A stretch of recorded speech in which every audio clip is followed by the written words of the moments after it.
মুরলির তারিখ 18 ফেব্রুয়ারি 2024। রিভাইজ তারিখ 31 ডিসেম্বর 1998। ওম শান্তি। মধুবন থেকে অব্যক্ত বাপদাদা বলছেন।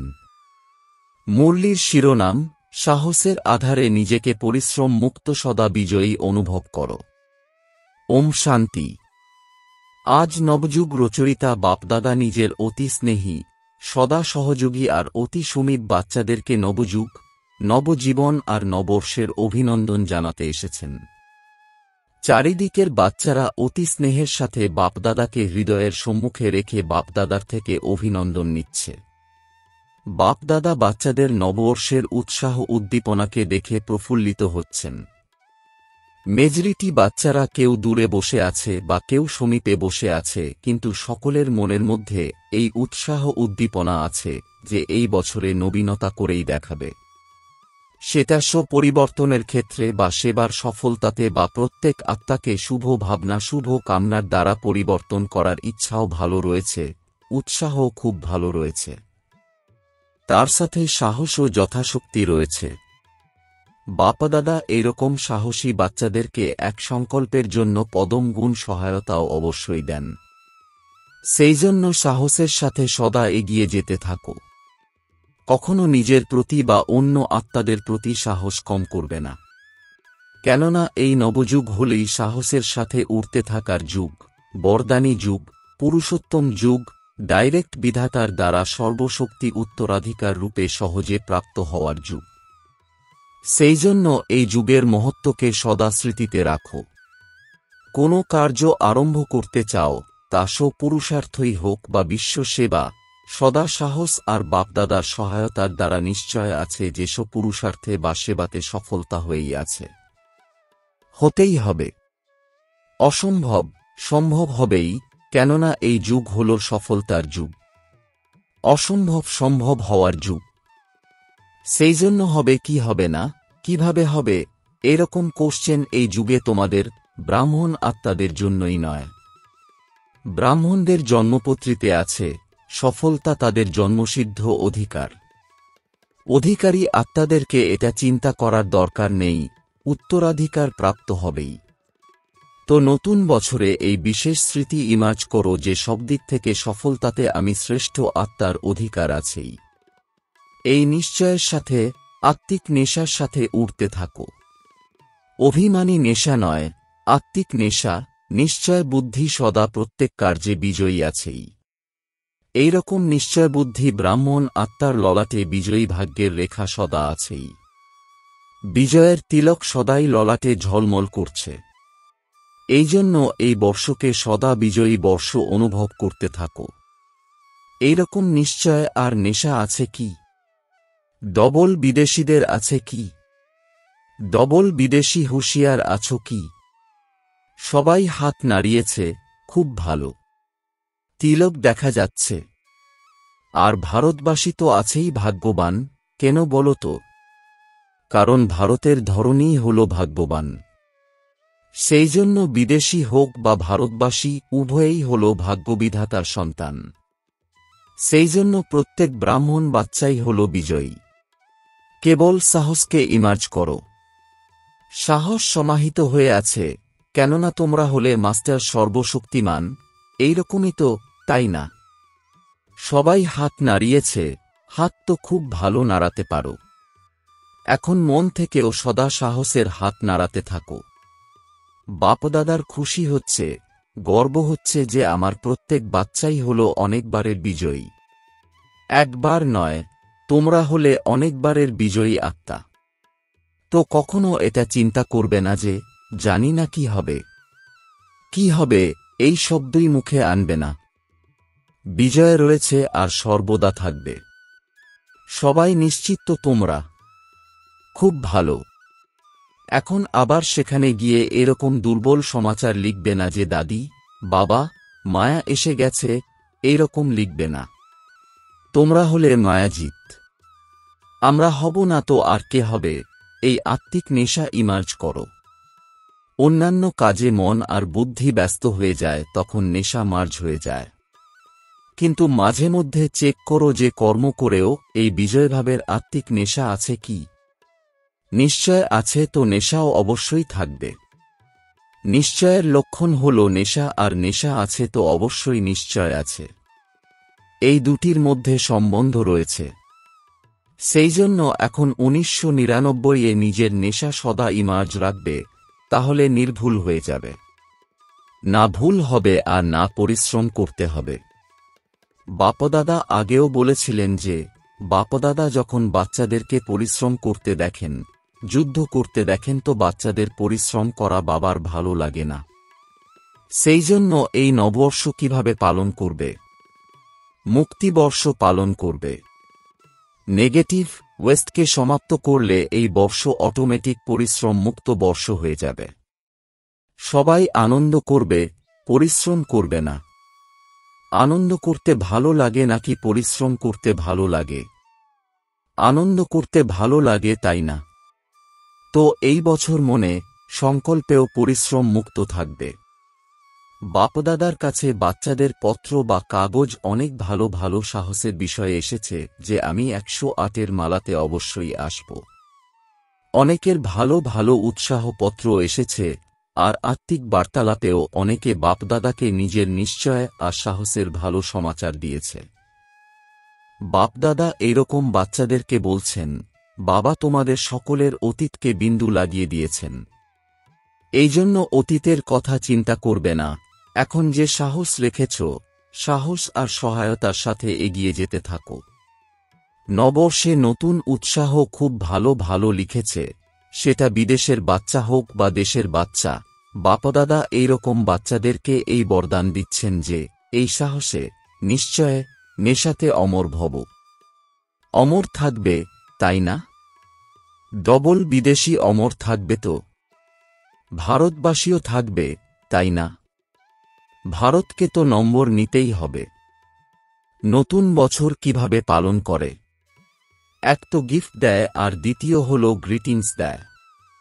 প্রচুর মিঠাই খায় এবং খাওয়ায়, নাচে এবং দানও অনেক করে।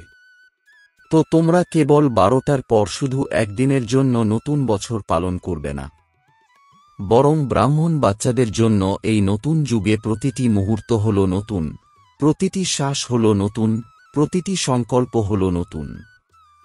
সেই জন্য সদা সম্পূর্ণ বর্ষ, একদিন নয়, এক সপ্তাহ নয়, এক মাস নয়, 4 মাস নয়, 8 মাস নয়, 12 মাসই সদা একে অপরকে দিলখুশ মিঠাই বিতরণ করবে।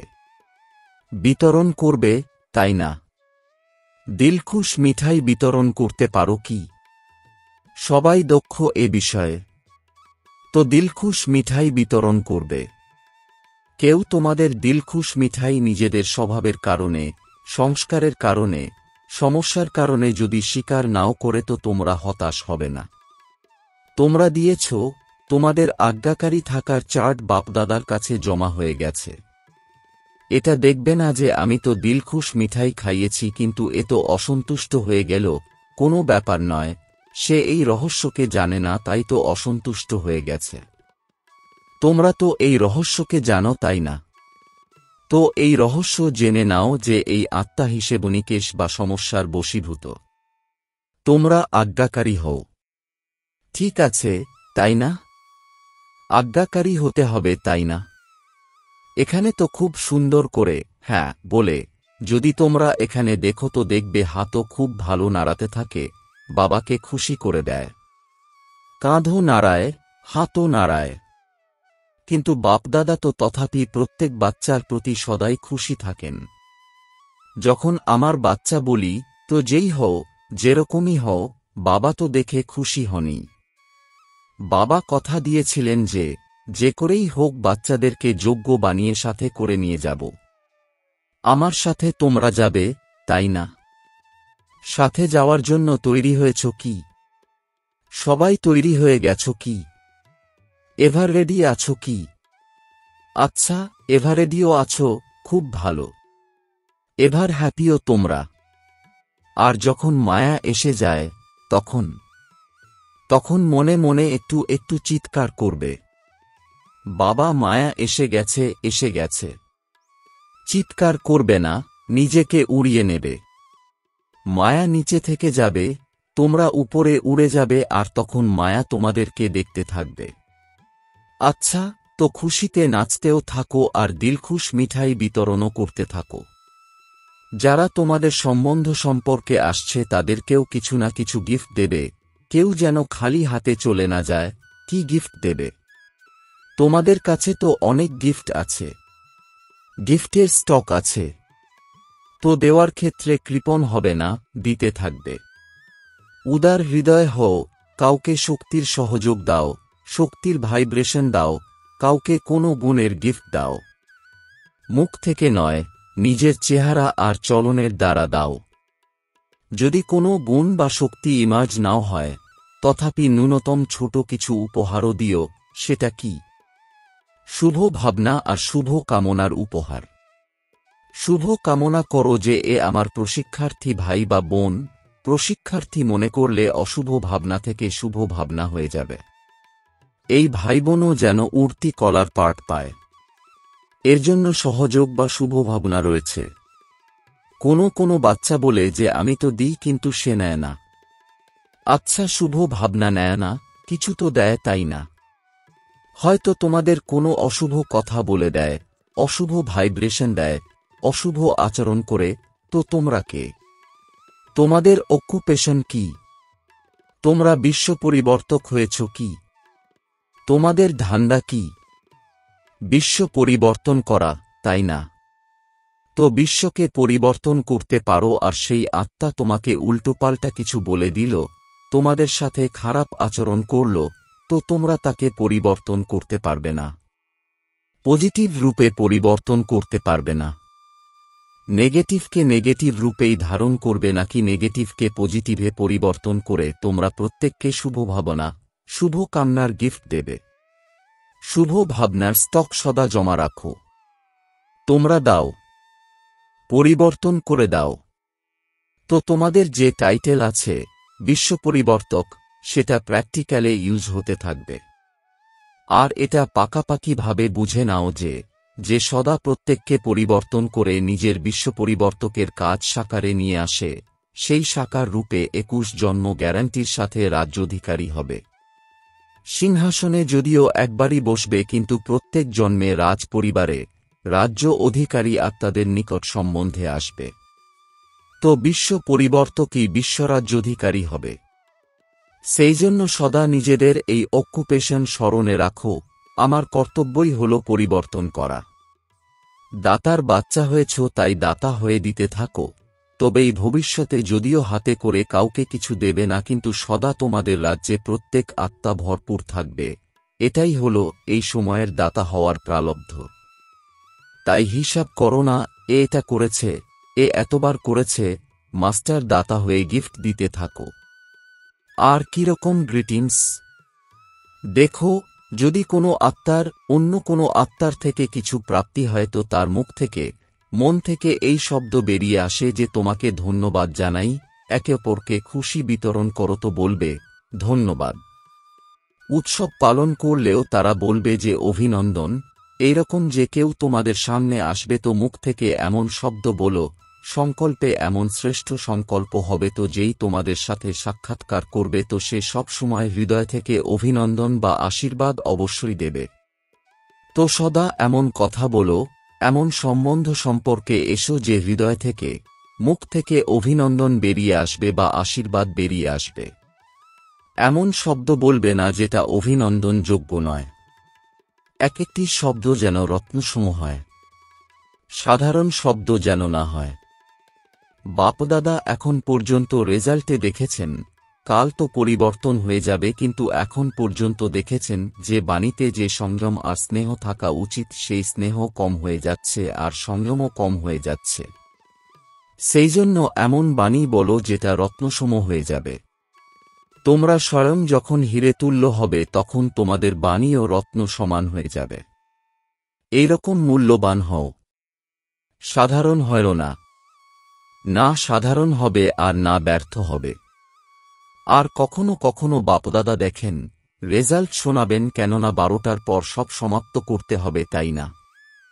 তো বাপদাদা এটাও দেখেছেন যে কোনো বাচ্চা ছোট ছোট কথার অনেক বিস্তার করে, এতে কি হয়, যে বেশি বলে তো যেমন বৃক্ষের বিস্তার হয়, তাতে বীজ গুপ্ত হয়ে যায়। তারা এমন মনে করে যে আমরা বোঝানোর জন্য বিস্তার করছি, কিন্তু বিস্তারে তোমরা যে কথাটি বোঝাতে চাইছো তার সার সংক্ষেপ গুপ্ত হয়ে যায়। আর তাছাড়া বাণীরও এনার্জি হয়, যেটা ওয়েস্ট বল হয়, তো বাণীরও এনার্জি কম হয়ে যায়। বেশি কথা বলা আত্মার বুদ্ধির এনার্জিও কম হয়ে যায়। শর্ট এবং সুইট এই দুটি শব্দ স্মরণে রাখো। আর কেউ বেশি শোনাতে যায় তো তাকে বলে দেয় যে আমার এত শোনার টাইম নেই, কিন্তু যখন নিজে শোনায় তখন টাইম ভুলে যায়। সেই জন্য নিজের খাজানার স্টক জমা করো, সংকল্পের খাজানা জমা করো, বাণীর খাজানা জমা করো, শক্তির খাজানা জমা করো, সময়ের খাজানা জমা করো, গুণের খাজানা জমা করো। প্রতি রাতে নিজের এই খাজানাগুলির জমা করার পোতামেল অর্থাৎ দৈনন্দিন চার্ট চেক করো। কত সংকল্প ওয়েস্ট করার পরিবর্তে বেস্টের খাতাতে জমা করেছি, কতটা সময় বেস্টের খাতায় জমা করেছি, গুণ আর শক্তিগুলির দ্বারা শ্রেষ্ঠ কাজ করেছি কি, গুণগুলিকে কাজে লাগিয়েছি কি, শক্তিগুলিকে কাজে লাগিয়েছি কি। এ হল জমা করা। তো সকল সংকল্প, সময়, গুণ, শক্তির পোতামেল প্রতি রাতে চেক করো, তারপর টোটাল করো জমা কত হয়েছে। এই জমা করা খাজানা নিজেকেও সহযোগ দেবে আর অন্যদেরকেও দেবে। তাহলে বুঝেছ কি করতে হবে? সবাই জিজ্ঞেস করে যে কি করতে হবে, তো এখন এটা করতে হবে। গ্রিটিংসও নিতে হবে আর গিফটও দিতে হবে, জমাও করতে হবে আর পরিশ্রম করা ত্যাগ করতে হবে। যখন জমা করার প্রতি অ্যাটেনশন দেবে তখন আর পরিশ্রম করতে হবে না। পরিশ্রম মুক্ত বর্ষ ধুমধাম করে পালন করবে, ওয়েস্ট আর নেগেটিভ মুক্ত বর্ষ পালন করবে। বাপদাদা মুক্তিবর্ষের রেজাল্ট এখনই জিজ্ঞেস করছেন না, বাপদাদার স্মরণে আছে। রেজাল্ট দেখবেন যে কতজন মুক্তিবর্ষ পালন করেছে, মুক্তি মাস পালন করেছে, 6 মাস পালন করেছে, অর্ধেক পালন করেছে, সম্পূর্ণ পালন করেছে, এইসব হিসাব নেবেন। আচ্ছা, চারিদিকের অতি স্নেহী সমীপ ব্রাহ্মণ আত্মাদেরকে নবযুগের রচয়িতার অভিনন্দন, অভিনন্দন, অভিনন্দন। এই মুহূর্ত হল বিদায় আর অভিনন্দনের মুহূর্ত। সঙ্গম হল এটা। পুরানো বছরকে বিদায়, পুরানো বছরের সাথে সাথে পুরানো কথা, পুরানো সমস্যা, পুরানো সংস্কার সবকিছুকে বিদায় আর নতুন উৎসাহ উদ্দীপনা সম্পন্ন বছরকে শুভেচ্ছাসহ অভিনন্দনও। এই বছরকে সদা পরিশ্রম মুক্ত বর্ষ পালন করতে হবে। এই বছরকে সদা নিজেকে আর সকলকে নির্বিঘ্ন ভবর বরদানের সাথে পালন করতে হবে। এই বছরকে সর্বদা বিজয় আমাদের জন্মসিদ্ধ অধিকার, এই নিশ্চয় আর নেশাকে সদা প্রত্যেক কর্ম করেও ইমার্জ রাখার বর্ষ পালন হবে। এই বছরে প্রত্যেককে বাপদাদা আর দাদিদের দ্বারা নম্বর 1-এ যাওয়ার উপহার বা গিফট নিতে হবে। এর জন্য সকল বিদেশি বা ভারতবাসীদেরকে নম্বর 1-এর নিশ্চয় রেখে সামনের দিকে এগিয়ে যেতেও হবে আর অন্যদেরকেও এগিয়ে দিতে হবে। তো অনেক অনেক স্মরণ এবং স্নেহের সাথে সকল প্রকারের মনসার দ্বারা, বাণীর দ্বারা, সকল রূপের দ্বারা বাপদাদা পদ্মাপদ্ম গুণ শুভেচ্ছা জানাচ্ছেন। এখন 1 সেকেন্ড সবাই পাওয়ারফুল সংকল্পের দ্বারা, দৃতার দ্বারা পুরানো বস্তু, পুরানো বছরকে, পুরানো কথাকে সবসময়ের জন্য বিদায় দাও। 1 সেকেন্ড সবাই, দৃতাই হল সফলতা, এই দৃঢ়সংকল্পে স্থিত হয়ে যাও। আচ্ছা, ওম শান্তি। বরদান, টেনশনে পীড়িত দুঃখী আত্মাদেরকে সাহস দিয়ে এগিয়ে দেওয়া মাস্টার দয়াবান ভব। এর বিস্তার, বর্তমান সময়ে প্রায় সকল আত্মাই টেনশনে পীড়িত, চিন্তা ভাবনা করে এগিয়ে যাওয়ার সাহস নেই। তোমরা তাদেরকে সাহস দাও। যেরকম কারো পা না থাকলে তাকে কাঠের পা বানিয়ে দিলে সে চলতে পারে, সেইরকম তোমরা তাদেরকে সাহসরূপী পা দাও। কেননা বাপদাদা দেখছেন যে অজ্ঞানী বাচ্চাদের মনের অবস্থা কিরকম হয়ে আছে। বাইরের শো তো খুব ভালো টিপটপ, কিন্তু অন্তর মনে খুবই দুঃখী। তাই তোমরা মাস্টার দয়াবান হও। স্লোগান, নির্মাণ কোমল নয়, নির্মাণতাই হল মহানতা। ওম শান্তি।